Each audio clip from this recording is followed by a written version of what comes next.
Саламатсыңарбы?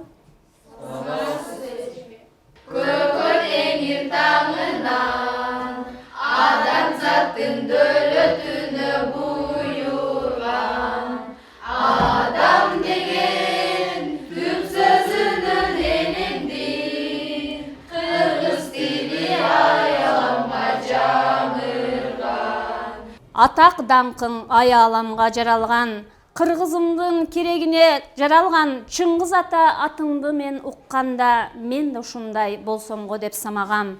Бүткүл дүйнө Чыңгыз дешип билишет. Чыңгыз десе бул кыргыз деп жүрүшөт. Сиздин жазган повесттерди окушуп, сабак алып, кирсиз өмүр сүрүшөт. Балдар, бүгүн адабият сабагынан Чыңгыз Айтматовдун Делбирим армандуу махабат ыры деген темада бышыктоо сабагын өтөбүз. Анда эмесе Чыңгыз Айтматовдун өмүр баянына слайдка токтололу. Чыңгыз Айтматов, дүйнөгө белгилүү кыргыз жазуучусу Чыңгыз Айтматов 1928 жылы 12 декабрда Талас областындагы Шекер айылында жарык дүйнөгө келген. Атасы Төрөкул Айтматов партиянын көрүнүктүү кызматкери болгон. Сталиндеги учурда репрессияга кабылып атылып кеткен. 1990 жылы сөөгүт алып ата бейитке коюлган. Энеси Нагима билимдүү киши болгон, мугалим болуп эмгектеген.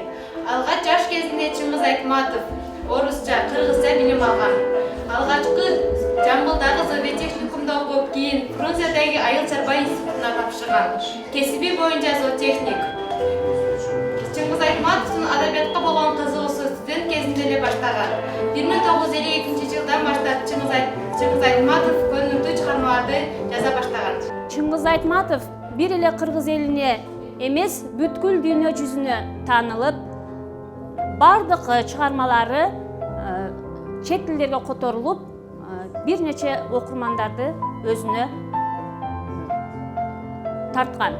Анда эмесе биз Чыңгыз Айтматовдун Жамиля жана Делбирим повестин өтүп, бүгүн бышыктоо сабагында Жамиля повестиндагы Асел, Ильяс, Данияр, Жамиля каармандарын бир нече салыштыруу иретинде биз Вендин диаграммасын түзгөнбүз.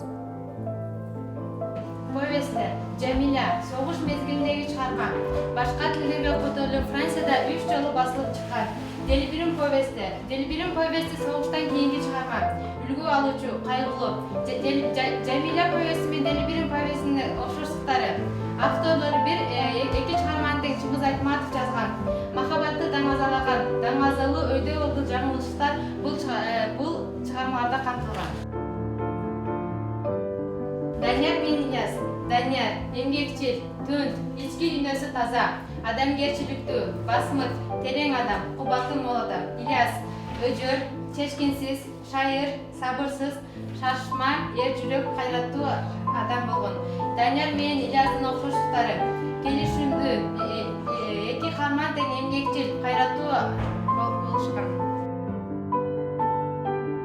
Менен Асел, Жамиля эмгекчил, тайманбаз, шайыр, сабырдуу, өтүмдүү, карапайым кыз, ой пикири жашыралбаган кыз.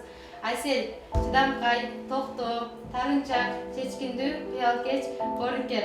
Жамиля менен Аселдин окшоштуктары: эки каарман тең сулуу, акылдуу, сезимтал, ишенчээк болушкан.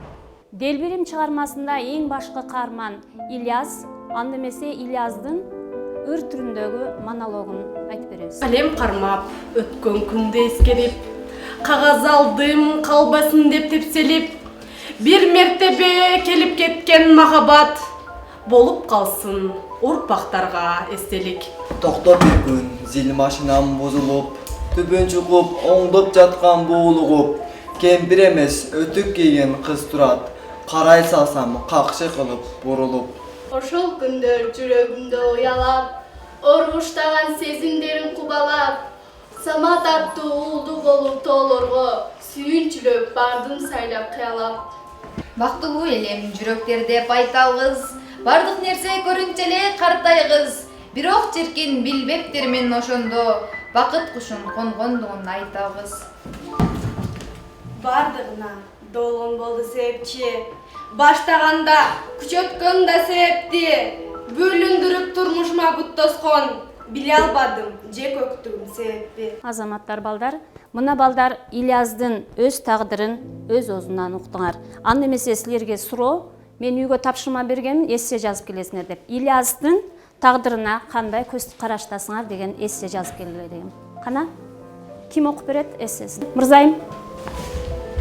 Мен Ильяздын тагдырына аябай терең жана татаал көз караштамын. Себеби биз өзүбүз көрүп тургандай эле ал жашоосунда туура табылган бактысына балкыды. Бирок барган сайын Ильяздын өзүнүн мүнөзүнүн татаалдыгы менен бактысын башкара албай калды. Же мындан да өткөн бактылуулук издедиби биле албайм. Себеби Ильяздын мүнөзү, сырткы келбети, образы татаал болгондуктан бул нерсени даана биле албайсың. Эмне болсо да сүйгөнү Аселге жетип, ортосунда Саматтай балалуу болуп калганда, бактысынан эң кызык жерине келгенде, тагдырынын мындан да татаалдаштырып, Кадича менен жүрүп кеткени эле. Рахмат мырзайым.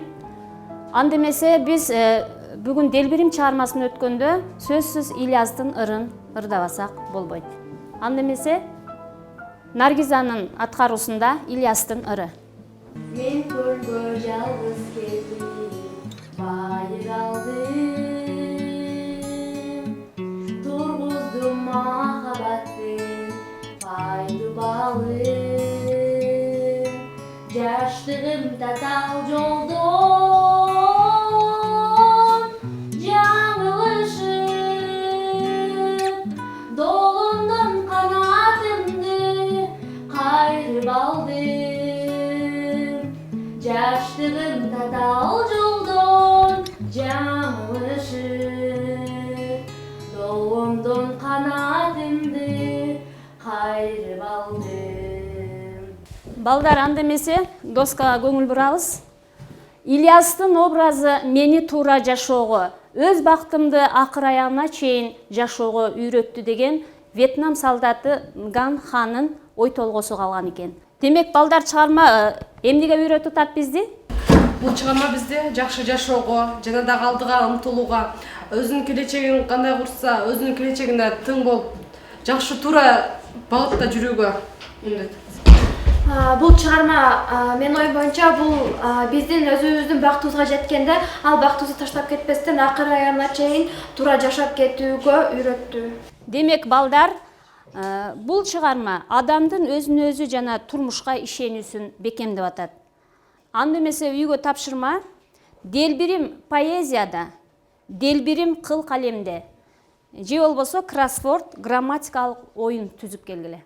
Анда эмесе бүгүнкү сабакка эң жакшы катышкан окуучуларды атап кетейин. Төлөнбек кызы Мырзайым, Абдыманап кызы Айдай, Равшан кызы Наргиза, Дурусбек кызы Кызжебек.